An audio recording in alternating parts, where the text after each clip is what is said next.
వేదికలు అలంకరించిన మన ఉప ముఖ్యమంత్రి వర్యులు పవన్ కళ్యాణ్ గారికి, కలెక్టర్ గారికి, అదేవిధంగా శ్రీని గారికి, కృష్ణరాజు గారికి, ఇక్కడికి విచ్చేసిన అధికారులకి, పత్రికా సోదరులు అందరికి కూడా పేరు పేరు నమస్కారం. ఇక్కడ ఈ నియోజకవర్గానికి ఒక ధైర్యం ఏమొచ్చిందంటే, ప్రశ్నించే నాయకుడు మన పవన్ కళ్యాణ్ గారు. అంటే ఉప ముఖ్యమంత్రి అయ్యారు కదా, ప్రశ్నించరని అనుకోవద్దు. ఆయన ప్రశ్నించడం అన్నది పవన్ కళ్యాణ్ గారి యొక్క తమ్మురులు. దానివల్ల ఏంటంటే పేదవాడికి ఉపయోగం కలుగుతుంది ఏ సమస్య ఉన్నా.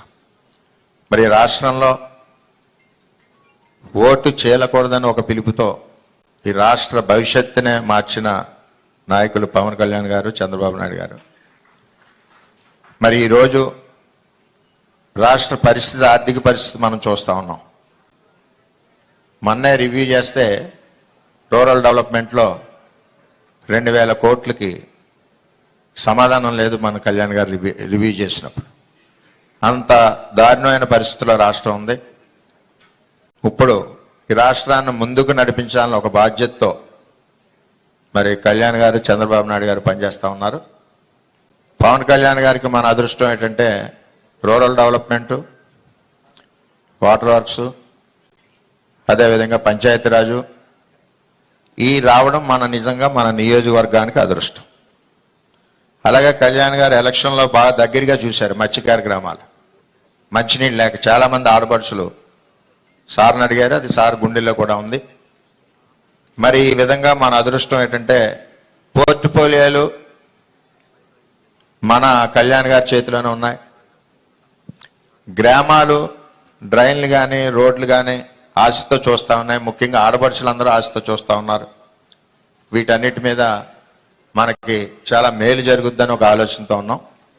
అదేవిధంగా పెన్షన్లు ఇదివరకు ప్రభుత్వం 4 నెలలకో సంవత్సరానికో 200 రూపాయలు పెంచినా అది ఉపయోగకరంగా లేకపోవడం.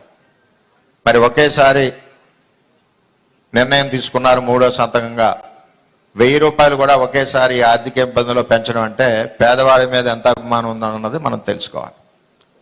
ఇందాక కలెక్టర్ గారు చెప్పినట్టు జాయింట్ ప్రాపర్టీస్ మీద చాలామందికి పెన్షన్లు రావట్లేదు.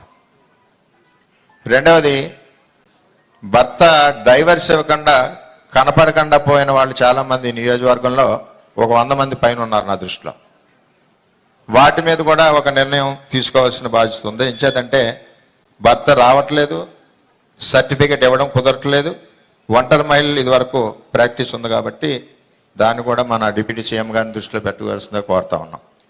అన్నిటికంటే దారుణం ఈ 5 సంవత్సరాల్లో జరిగింది ఏంటంటే కరెంటు బిల్లు 30వ తారీఖు నాడు తీసుకోవాలి స్లాబ్ ఉన్నప్పుడు.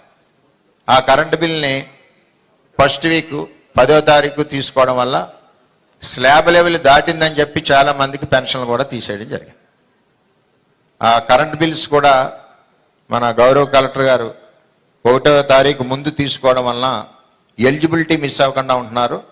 ఇంటెన్షనల్గా గత ప్రభుత్వం ఏంటంటే ఫైనాన్షియల్ బర్డెన్ పడుతుందని చెప్పి ఫస్ట్ వీక్ 7, 8 తారీఖు తీసుకోవడం వల్ల వాళ్ళు స్లాబ్ లెవెల్ నుంచి జంప్ అయ్యి ఎలిజిబిలిటీ పోతున్నారు. ఎలిజిబిలిటీ పోయాక ఆ కరెంట్ బిల్ని సరి చేయమంటే కరెంట్ ఆఫీసులోంచి 6 నెలలు పడుతుంది. మళ్ళీ ఆన్లైన్లో లైన్ పెట్టేసరికి సంవత్సరం వరకు నష్టపోతూ ఉన్నాడు. దీని మీద ఒకటి టెక్నికల్ ప్రాబ్లమ్స్, దీని మీద ఒకటి దృష్టి పెట్టడం.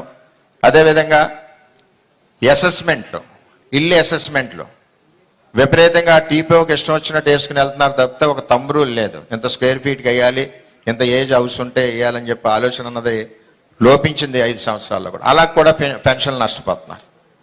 అలాగే సదరన్ క్యాంప్ ఒకటి మరి ఇక్కడ లోకల్గా పెట్టాలి, సదరన్ క్యాంప్ కూడా లేక ఇబ్బందికర పరిస్థితుల్లో పెడుతున్నారు ఫిజికల్ హ్యాండిక్యాప్స్ అని చేత ఇవన్నీ కార్యక్రమాలు ఉన్నాయి కాబట్టి మరి ఎంతో ఆశతో నియోజకవర్గం ఉంది.